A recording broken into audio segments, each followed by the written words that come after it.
రీసెంట్గా తన bathroom video leak అయ్యి ఆ తర్వాత తన మేనేజర్తో సంబంధించినటువంటి ఒక కాన్వర్సేషన్ లీక్ అయ్యి బాలీవుడ్ బ్యూటీ ఊర్వశి రౌతేలా గురించి సోషల్ మీడియాలో ట్రోలింగ్ జరుగుతున్న సంగతి తెలిసిందే. సో ఊర్వశి పేరు చెప్పగానే మనకి అప్పట్లో ఆమె చేసినటువంటి హేట్ స్టోరీ 4 లాంటి బోల్డ్ మూవీస్ గుర్తుకొస్తాయి. సో ప్రస్తుతం ఊర్వశి తెలుగులో అయితే వాల్తేరు వీరయ్య, బ్రో లాంటి సినిమాల్లో మరి ఆమె అద్భుతమైనటువంటి స్పెషల్ సాంగ్స్ చేసింది. మంచి పర్సనాలిటీ, హీరోలకి తగ్గట్టుగా మరి గట్టిగానే ఉంటుంది. సో ప్రస్తుతం ఊర్వతి రౌతేలా మరి తాజాగా గుస్సేటియా అనే సినిమాలో చేస్తోంది. త్వరలో ఈ సినిమా రిలీజ్ అవుతోంది. సో ప్రస్తుతం ఊర్వశి మధ్య వీడియో కారణంగా ఆమె ప్రైవేట్ వీడియో లీక్ అయిందంటూ వార్తలు వచ్చింది. సో అసలు నిజంగానే ఆ రూమ్ నుంచి ఆ వీడియో బయటకు వచ్చింది ఎలా అంటూ అందరూ షాక్ అయ్యారు.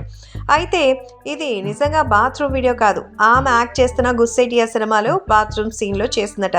దీని గురించి ఆమె చెప్పింది. ఆ వీడియో లీక్ కావడంతో చాలా బాధపడ్డాను. అది నా పర్సనల్ వీడియో కాదు, నా పర్సనల్ లైఫ్కి సంబంధించి కాదు, నేను ఆ సినిమాలో చేస్తున్న సీన్. ఆయన సినిమా రిలీజ్ కాకముందే లీక్ చేశారు. ఇంకెవరికి ఇలా జరగకూడదని ఆమె చెప్తోంది.